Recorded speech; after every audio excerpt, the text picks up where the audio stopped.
गुरुदेव दत्त. नमस्कार, मी श्वेता. कथाविद श्वेतामध्ये तुमचं मनःपूर्वक स्वागत आहे. सर्वप्रथम आषाढी एकादशीच्या सर्वांना हार्दिक शुभेच्छा.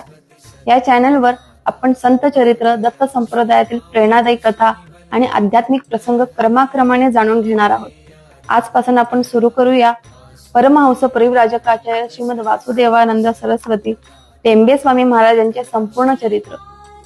पण टेंबे स्वामी महाराजांचा जन्म ज्या घरात झाला त्या घराने अनेक पिढ्या केलेली तपश्चर्या तुम्हाला माहिती आहे का? चला जाणून घेऊया या दिव्य चरित्राचा पहिला भाग. भटजी विद्वान, वेदज्ञ आणि धर्मनिष्ठ ब्राह्मण होते. त्यांच्या सुंदर हस्ताक्षरामुळे ते स्वतः पोत्या लिहित असत. त्या काळात छपाईची सोय नसल्यामुळे अशा हस्तलिखित पोथ्यांना मोठे महत्व होते. नंतर हरिभटजी माणगावात स्थायिक झाले.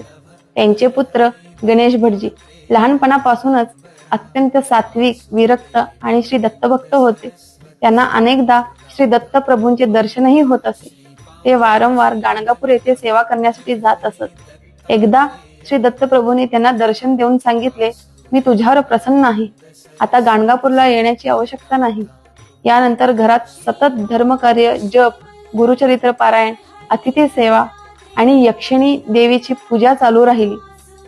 पवित्र दाम्पत्याच्या पोटी शके 1776 श्रावण कृष्ण पंचमी या दिवशी परमहंस परिव्राजकाचार्य श्रीमद वासुदेवानंद सरस्वती टेंबे स्वामी महाराजांचा दिव्य जन्म झाला.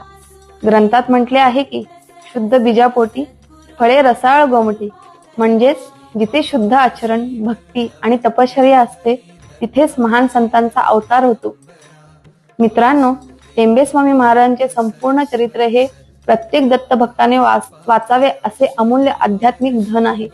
पुढील भागात आपण पाहणार आहोत टेंबे स्वामी महाराजांचे बालपण आणि त्यांच्या जीवनातील पहिल्या अद्भुत घटना. श्री गुरुदेव दत्त.